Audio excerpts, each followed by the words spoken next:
Pemirsa, kecurangan saat pelaksanaan tes SKD CPNS Pemkot Makassar berhasil digagalkan tim pengamanan di lokasi ujian di Gedung Olahraga Universitas Hasanuddin Rabu siang. Pemirsa, kali ini seorang joki diamankan dan langsung dibawa ke Mapolda Sulsel untuk dilakukan penyelidikan lebih lanjut.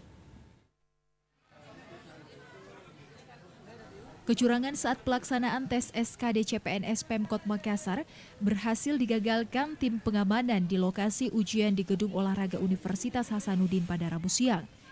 Pihak kepolisian mengamankan satu orang terduga joki pada pelaksanaan seleksi kompetensi dasar SKD CPNS pemerintah Kota Makassar.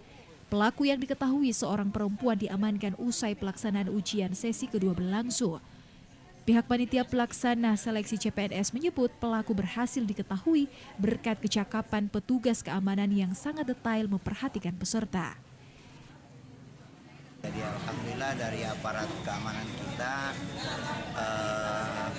dari Polda, ya karena mereka memang sudah terlatih dengan hal-hal seperti itu, sehingga ada salah satu orang yang diduga tadi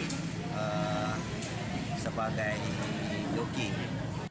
Saat ini terduga joki CPNS tersebut telah diamankan ke Mapolda Sulawesi Selatan untuk dilakukan penyelidikan lebih lanjut. Wahyu Saputra, Celebes TV.